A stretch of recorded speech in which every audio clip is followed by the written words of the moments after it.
Lions fans, mandatory minicamp is in the books, OTAs have wrapped, and it is officially time to do the thing every roster-obsessed Lions fan has been waiting for. We are projecting the full 53-man roster heading into the 2026 season, position by position, and what we found when we actually sat down and mapped this thing out should make every single person who has followed Brad Holmes' tenure as general manager genuinely excited. Because the depth on this roster, particularly along the offensive line, is unlike anything this franchise has built in the modern era. Let us go through every single position group and break down exactly who makes this team and why. Start with the quarterback room, because the decision here is straightforward even if it disappoints a portion of the fan base that has fallen in love with the rookie. The Lions are keeping 3 quarterbacks in the building, but only 2 of them make the actual 53-man roster. Jared Goff is the unquestioned starter and one of the most consistently productive quarterbacks in the entire NFL. Teddy Bridgewater holds the backup role, and Luke Almeida, despite generating genuinely positive buzz throughout the offseason program, lands on the practice squad rather than the active roster. The reasoning here is simple and sound. A backup quarterback's primary function is to be ready to step in and operate the offense competently if Goff goes down, while also serving as a knowledgeable resource and a coach on the field presence for the starter throughout the week.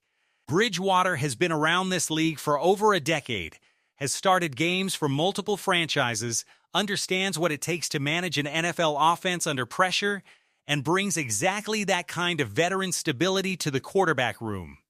Almeida is a talented young player who has earned legitimate praise throughout OTAs and minicamp, but he has not yet had the preseason reps necessary to prove he can handle that kind of responsibility at the NFL level.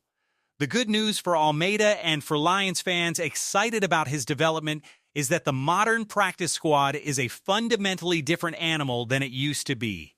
Practice squad players today get meaningfully more development opportunities, more practice reps, and more integration into the team's preparation than in previous eras of the league. Landing on the practice squad is essentially a pay scale designation at this point, rather than a step away from meaningful football activity. Almeida stays in the building, continues developing, and puts himself in position to push for a larger role as soon as he proves himself capable of handling it. The running back room is about as clean a projection as you will find on this entire roster, with 4 backs making the cut. Jahmyr Gibbs is the unquestioned bell cow starter and arguably the most explosive offensive weapon on this entire roster. Isaiah Pacheco slots in as the clear number 2, providing a different physical running style and legitimate pass protection value that complements what Gibbs brings as the primary ball carrier. Sione Vaki rounds out the 3rd spot, valued specifically for his special teams contributions in addition to whatever offensive role he carves out. And Jacob Sailors, in a similar profile to Vaki, earns the 4th running back spot largely on the strength of his special teams value and his overall reliability as a depth piece. The competition for the kick return role remains open among this group, and there is a reasonable case that Greg Dortch ultimately wins that job given his explosiveness. But the running back depth chart itself feels essentially locked in heading into training camp. The wide receiver room projects to 5 players, and this group has looked essentially the same since the start of the offseason program, with one significant and unfortunate exception. Amon-Ra St. Brown is the unquestioned WR1 and one of the best receivers in professional football. Jamison Williams holds the 2nd spot, continuing to develop into the explosive deep threat this offense has needed for years. Isaac Tesla takes the 3rd spot, with real expectations that he takes a developmental leap in year 2 given the work he has put into his route running and overall quickness. Greg Dortch claims the 4th spot as a versatile slot weapon who profiles as a younger, faster, and quicker version of what Khalif Raymond provided this offense for multiple seasons. And Dominic Lovett rounds out the 5th spot.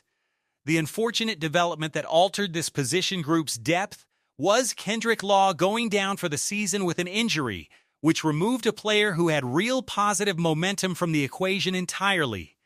There was also brief consideration of whether Jackson Meeks would factor into this receiver room, but his transition to tight end has changed that calculus entirely, which we will get to in a moment. As for the undrafted free agents who came over from the UFL this offseason, the honest assessment is that none of them appear poised to make a real push for a roster spot on this particular team. They project as camp bodies who provide competitive depth during practice, but who are unlikely to crack a receiver room this talented and this deep. Now let us talk about the tight end room, because this might be the single most underrated position group on the entire roster, and the development at this spot deserves serious recognition. The Lions are projected to carry 4 tight ends, and the quality and depth here might be the best on the entire team. Sam Laporta holds the top spot as one of the best young tight ends in professional football. Tyler Conklin slots in at number 2, providing reliable receiving production and veteran experience. Brock Wright takes the 3rd spot as a legitimate blocking presence who fills a specific and necessary role in this offense's run game design. And then there is Jackson Meeks at number 4. And his story is genuinely one of the more fascinating developmental arcs on this entire roster.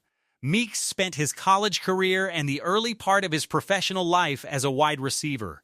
After last season, Dan Campbell had a direct conversation with him, encouraging him to add weight, build out his frame, and transition to tight end, where his specific skill set could translate into a more valuable and differentiated role on this roster. Meeks took that challenge seriously, added approximately 20 pounds, and now sits at around 233 pounds. A frame that allows him to function credibly at the tight end position while still retaining the receiving instincts and route-running ability he developed as a wide receiver. Everything coming out of practice this offseason suggests the transition has gone remarkably well. He has been catching everything that comes his way, and the early returns suggest the bet on his development is paying off. A converted wide receiver who can credibly contribute as a 4th tight end with legitimate pass-catching value gives this offense another dimension to deploy in specific personnel packages, and it represents exactly the kind of forward-thinking player development decision that great organizations make when they identify a specific skill set that translates well across position changes. The offensive line is where this roster projection becomes genuinely remarkable, and it deserves to be discussed with the level of enthusiasm that this kind of organizational accomplishment warrants. The Lions are projected to carry 9 offensive linemen, and this group represents the best depth this franchise has had at the position under Brad Holmes. Arguably the best depth this organization has fielded in decades. The starting competition at left guard between Christian Mahogany and the other candidates continues throughout the offseason and will likely extend into training camp, but the truly remarkable part of this story is what sits behind the starters. Every single backup on this offensive line has legitimate NFL game experience. Ben Bartch has played at a starting tackle level for stretches of meaningful action. Coyote Awosika has logged significant playing time in real NFL games. Tate Ratledge has contributed when called upon. Blake Miller and Giovanni Manu both have appearances on their resumes that go beyond simple practice reps.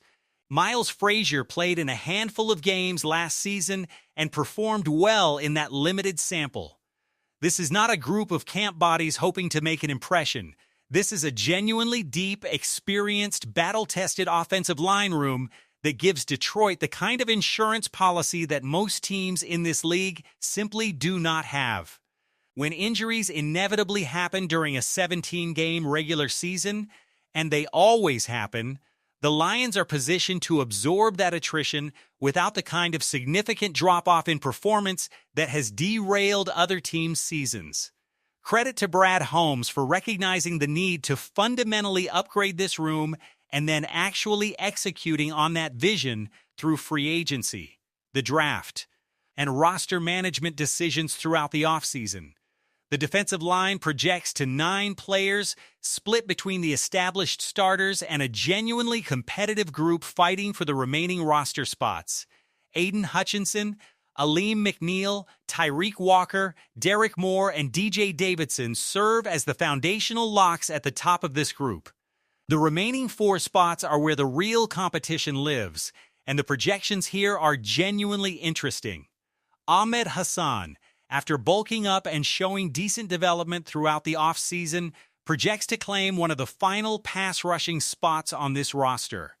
Levi Onwuzurike, who was actually showing legitimate progress before injuries derailed his 2025 season, makes the roster on the strength of putting that lost time behind him and getting back to the trajectory he was on. Peyton Turner and Tyler Lacey round out the group, with their names having come up consistently from coaches discussing what they have shown throughout OTAs and minicamp. The rookies and recent additions who came through this draft class, including names like Tyleik Williams and other developmental pieces, project to land on the practice squad rather than the active roster, with the expectation being that other teams are unlikely to swoop in and claim them given the specific developmental timeline most of these players are on. The linebacker core is genuinely the easiest position group to project on this entire roster, simply because of how thin the depth chart is at this position relative to others. 5 linebackers make the team: Jack Campbell, Derek Barnes, Jimmy Rolder, Trevor Nowaski, and Malcolm Rodriguez. Rolder in particular deserves continued attention given the legitimate buzz around his anticipation and his knack for making plays on the football, a trait that simply cannot be coached or replicated through scheme alone. The one notable subtraction from this group relative to earlier roster speculation is Dion Clark, who does not make the cut in this projection given the development shown by the other linebackers already on the roster. The cornerback room projects to carry 7 players, and this is genuinely one of the more fascinating position groups to watch heading into training camp because of the level of internal competition still playing out. Terrion Arnold, DJ Reed, Keith Abney, Rock Ya-Sin, who was picked up in free agency, Ennis Rakestraw, and Khalil Dorsey round out this group. Rakestraw's roster spot in particular comes with a very specific and very simple qualifier attached to it. He makes this team if he stays healthy. That is the entire question with him. The talent has never been in doubt. The ability to stay on the field for an extended stretch has been the consistent issue, and his path to a meaningful role this season runs directly through finally breaking that pattern. Ya-Sin provided genuine veteran value last season and earns his spot on that basis. Dorsey's special teams excellence gives him a clear and defined role that makes his roster spot essentially automatic regardless of how the cornerback competition shakes out at the top of the depth chart. And finally, the safety room, which projects to 5 players and which carries the single biggest storyline of this entire roster heading into the 2026 season. Brian Branch currently sits on the physically unable to perform list recovering from the injury that ended his 2025 season, which means he is not included in this active 53-man projection, but would absolutely be on this roster the moment his recovery timeline allows for his activation. Kerby Joseph makes the team as an obvious lock, given that he remains one of the best ball-hawking safeties in professional football when healthy. Christian Izien, Chuck Clark, Avonte Maddox, and Thomas Harper round out the group. Chuck Clark deserves specific recognition here because he has been a genuine bright spot throughout OTAs and minicamp in a way that goes beyond just on-field production. He is projected to start opposite Kerby Joseph if Joseph is healthy, and if Joseph cannot go, Maddox and Izien both have the experience and the reliability to step into more significant roles without the defense collapsing structurally. The depth at this position, setting aside the injury concerns hanging over Branch and the uncertainty around Joseph's full availability, is actually quite strong. Isian, Maddox, and Clark together give this secondary a level of experienced, versatile depth that should not be underestimated even as the bigger questions about the top of the depth chart remain unresolved. Thomas Harper also deserves a mention as a player who quietly contributed in a reserve role last season and who tends to get overlooked in broader roster conversations despite his solid, dependable contributions. Special teams rounds out this roster with about as much clarity as any position group on the entire team. Jake Bates handles place-kicking duties, Jack Fox remains the punter, and Hogan Hatton projects to claim the long snapper role. This is the most settled and least dramatic position group on the entire roster, which after everything we just walked through regarding offensive line battles, cornerback health questions, and safety room uncertainty is honestly a welcome bit of simplicity.